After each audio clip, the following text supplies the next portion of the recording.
तो दोस्तों आज हम फिर से लेकर आ गए हैं देश दुनिया के सभी ताज़ा मुख्य समाचार सिर्फ आपके लिए। चलिए फटाफट खबर शुरू करते हैं। उससे पहले चैनल को अब तक सब्सक्राइब ना किया तो फटाफट चैनल सब्सक्राइब कर दें, लाइक कर दें, शेयर कर दें ताकि इसी तरह खबर आप हर रोज देख सकें। चलिए शुरू करते हैं आज की पहली बड़ी खबर। इंडिया गठबंधन में सब कुछ ठीक नहीं चल रहा है। बिहार में नीतीश कुमार के झटके के बाद अब बंगाल में भी उसे टेंशन मिलने लगी है। यहाँ पर मुख्यमंत्री ममता बनर्जी के भतीजे अभिषेक बनर्जी ने कांग्रेस पर करारा हमला किया है। अभिषेक बनर्जी ने कहा है कि उनकी पार्टी ने इसलिए लोकसभा के लिए चुनाव लड़ने का फैसला किया क्योंकि कांग्रेस ने सीट शेयरिंग में काफ़ी वक्त लगाया।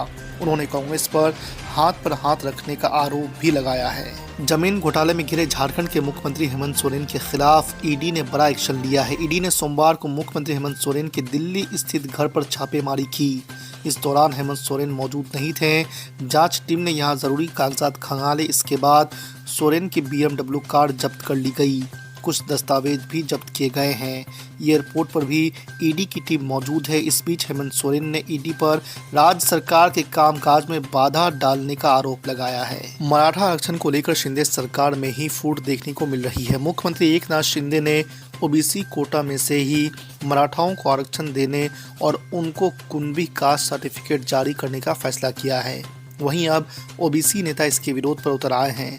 एनसीपी नेता और शिंदे सरकार में मंत्री छगन भुजबल कह चुके हैं कि सरकार का फैसला लागू होते ही ओबीसी कोटा में अन्य जातियों को आरक्षण मिलना ही बंद हो जाएगा। जमीन के बदले नौकरी मामले में राजद प्रमुख लालू प्रसाद यादव 10 घंटे की पूछताछ के बाद ईडी के दफ्तर से बाहर आ सके हैं। ईडी की विशेष टीम ने पटना के गांधी मैदान इलाके में मौजूद जोनल कार्यालय में उनसे पूछताछ की है। सोमवार सुबह करीब 11:15 बजे लालू प्रसाद यादव अपनी बड़ी बेटी सांसद मीसा भारती के साथ ईडी कार्यालय पहुंचे। रात 9 बजे लालू यादव ईडी दफ्तर से बाहर आए हैं। आपको बता दें कि इसी मामले में पूर्व उप मुख्यमंत्री तेजस्वी प्रसाद यादव से मंगलवार को ईडी पूछताछ करेगी। कांग्रेस पार्टी के अध्यक्ष मल्लिकार्जुन खड़गे ने प्रधानमंत्री नरेंद्र मोदी पर एक बार फिर से निशाना साधा है। खड़गे ने कांग्रेस कार्यकर्ताओं को संबोधित करते हुए कहा है कि यदि 2024 में प्रधानमंत्री नरेंद्र मोदी दोबारा प्रधानमंत्री बनेंगे तो ये आम चुनाव देश का आखिरी चुनाव होगा।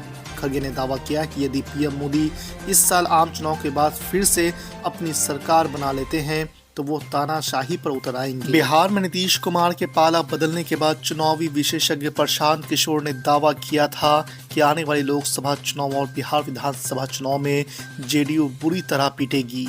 वहीं अब प्रशांत किशोर ने इस बार भविष्यवाणी की है कि पीएम नरेंद्र मोदी के नेतृत्व वाला एनडीए गठबंधन लोकसभा चुनाव जीतने जा रहा है। पीके के मुताबिक लोकसभा चुनाव 2024 में एनडीए क्लीन स्वीप करेगा। केंद्र सरकार ने student Islamic movement of India पर 5 साल का प्रतिबंध बढ़ाने का आदेश जारी किया है। केंद्र गृह मंत्रालय का कहना है कि ये संगठन देश में शांति, सौहार्द और कानून व्यवस्था के लिए खतरा है। गृह मंत्री अमित शाह ने सोशल मीडिया प्लेटफॉर्म एक्स पर पोस्ट करते हुए कहा कि आतंकवाद के खिलाफ जीरो टॉलरेंस के पीएम नरेंद्र मोदी के विजन को ध्यान में रखते हुए सिमी पर 5 साल का प्रतिबंध बढ़ाया जाता है। देश के 15 राज्यों की 56 राज्यसभा सीटों पर चुनाव का ऐलान हो गया है। इन सभी सीटों पर 27 फरवरी को मतदान होगा। भारत निर्वाचन आयोग की ओर से सोमवार को ये घोषणा की गई है। आपको बता दें कि 13 राज्यों के 50 राज्यसभा सदस्यों का कार्यकाल 2 अप्रैल को समाप्त होने वाला है, जबकि 2 राज्यों के शेष 6 सदस्य 3 अप्रैल को रिटायर्ड हो जाएंगे। जिन 15 राज्यों में राज्यसभा चुनाव होने हैं उनमें उत्तर प्रदेश, महाराष्ट्र, बिहार, पश्चिम बंगाल, मध्य प्रदेश, गुजरात, आंध्र प्रदेश, तेलंगाना, राजस्थान, कर्नाटक, उत्तराखंड, छत्तीसगढ़, उड़ीसा, हरियाणा और हिमाचल प्रदेश शामिल हैं। कांग्रेस पार्टी के पूर्व राष्ट्रीय अध्यक्ष राहुल गांधी की भारत जोड़ो न्याय यात्रा में किशनगंज जिले के माराडांगा चौक पर स्थानीय लोगों ने पोस्टर दिखाते हुए स्थानीय सांसद डॉक्टर मोहम्मद जावेद आज़ाद के खिलाफ नारेबाजी की। लोगों ने राहुल गांधी से लोकसभा चुनाव 2024 में निवर्तमान सांसद को प्रत्याशी नहीं बनाने की मांग की है। गठबंधन के नाम पर कुछ दिन पहले साथ नजर आने वाली कांग्रेस और टीएमसी के बीच अब तल्खी बढ़ती जा रही है। पश्चिम बंगाल प्रशासन ने राहुल गांधी के जनसभा को इजाजत देने से इनकार कर दिया है। रविवार को राहुल गांधी की अगुवाई में चल रही भारत जोड़ो न्याय यात्रा के अंतर्गत सिलीगुड़ी में एक जनसभा होनी थी। हालांकि पुलिस से परमिशन न मिलने की वजह से इसे कैंसिल कर दिया गया है। सुहेलदेव भारतीय समाज पार्टी के अध्यक्ष ओम प्रकाश राजभर ने कहा है कि बिहार में राजद और जेडीयू के अलग होने के घटनाक्रमों में सपा प्रमुख अखिलेश यादव घबरा गए हैं। बेचैनी में ही उन्होंने कांग्रेस के नेताओं से पूछे बिना ही कांग्रेस को दी जाने वाली सीटों से संबंधित पोस्ट सोशल मीडिया पर कर दिया है। उन्होंने कहा है कि इंडिया गठबंधन का गेम अब ओवर हो चुका है। बिहार में मचे सियासी घमासान के बीच शिवसेना यूबीटी के राज्यसभा सांसद संजय राउत ने नीतीश कुमार पर निशाना साधा है। संजय राउत ने बिहार के मुख्यमंत्री को सबसे बड़ा पलटू राम बताया है। दरअसल ऐसे कयास लगाए जा रहे थे कि बिहार के मुख्यमंत्री और जनता दल यूनाइटेड के अध्यक्ष नीतीश कुमार एक बार फिर भाजपा के नेतृत्व वाले राजग में वापसी कर सकते हैं। इन संकेतों के बीच सत्तारूढ़ महागठबंधन में अनिश्चितता के बादल छाए हुए हैं। बिहार में मचे राजनीतिक घमासान के बीच कांग्रेस अध्यक्ष मल्लिकार्जुन खड़गे का बड़ा बयान सामने आया है। खड़गे ने शनिवार को कहा कि उनकी पार्टी बिहार राजनीतिक संकट के बीच इंडिया गठबंधन के मतभेदों को दूर करने की पूरी कोशिश कर रही है। आपको बता दें कि बेंगलुरु में पत्रकारों से बात करते हुए उन्होंने कहा है कि जनता दल यूनाइटेड के गठबंधन छोड़ने के बारे में कोई जानकारी नहीं है। खड़गे ने यह भी कहा है कि उन्होंने नीतीश कुमार को पत्र लिखा है और उनसे बात करने की कोशिश भी की है। विश्व हिंदू परिषद ने डिमांड रखी है। बीएचपी का कहना है कि भारतीय पुरातत्व सर्वेक्षण की रिपोर्ट में ज्ञानवापी के वहां पे मंदिर होने के साक्ष्य मिले हैं, इसलिए अब ज्ञानवापी मस्जिद को हिंदू समुदाय को सौंप देना चाहिए। बिहार के उप मुख्यमंत्री तेजस्वी यादव का बड़ा बयान सामने आया है। तेजस्वी यादव ने स्पष्ट मैसेज दिया है कि आरजेडी सरकार गिराने का कोई कदम नहीं उठाएगी। वो अब भी महागठबंधन सरकार में बनी हुई है।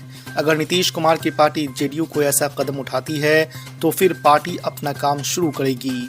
आरजेडी ने अभी तक हार नहीं मानी है। तेजस्वी यादव ने संकेत दिए हैं कि उनकी पार्टी आसानी से नीतीश कुमार को एनडीए में नहीं जाने देगी। दिल्ली के मुख्यमंत्री अरविंद केजरीवाल ने शनिवार को आरोप लगाया है कि दिल्ली की चुनी हुई सरकार गिराने के लिए भाजपा ऑपरेशन लोटस चला रही है।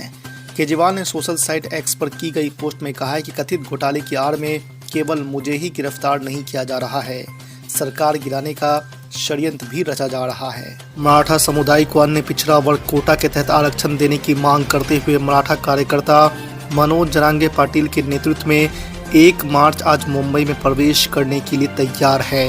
मराठा कार्यकर्ता इस बात पर आ रहे हैं कि वो आरक्षण की अपनी मांग पर जोर देने के लिए आज़ाद मैदान में अनिश्चितकालीन भूख हड़ताल पर बैठेंगे। कांग्रेस पार्टी ने एक बार फिर से मतपत्रों के साथ चुनाव कराने की मांग की है। इंडियन ओवरसीज कांग्रेस के अध्यक्ष सेम पित्रोदा ने गुरुवार को कहा है कि लोकसभा चुनाव में मतपत्रों का इस्तेमाल किया जाना चाहिए। उन्होंने कहा कि इस बात पर बहस करने का समय खत्म हो गया है कि ईवीएम को हैक किया जा सकता है या नहीं। टीएमसी नेता डेरेक ओब्रायन ने कहा है कि पश्चिम बंगाल में कांग्रेस और उनकी पार्टी के बीच गठबंधन नहीं होने के लिए प्रदेश कांग्रेस अध्यक्ष अधीर रंजन चौधरी जिम्मेदार है। ओब्रायन ने कहा है कि बंगाल में गठबंधन के कारगर नहीं होने के पीछे 3 कारण हैं। वो हैं अधीर रंजन चौधरी, अधीर रंजन चौधरी और अधीर रंजन चौधरी। जेडीयू के मुखिया नीतीश कुमार 7वीं बार इस रविवार को बिहार के मुख्यमंत्री के रूप में शपथ ले सकते हैं। भाजपा के साथ उनकी दोस्ती पक्की हो गई है। सूत्रों ने यह जानकारी दी है। उनका ये भी कहना है कि पुराने फॉर्मूले पर ही नई सरकार का गठन हो सकता है। नई सरकार में बीजेपी कोटे से 2 उप मुख्यमंत्री शामिल किया जा सकता है। आपको बता दें कि सुशील कुमार मोदी को हटाने के बाद बिहार में बीजेपी ने 2 डिप्टी सीएम का फॉर्मूला दिया था।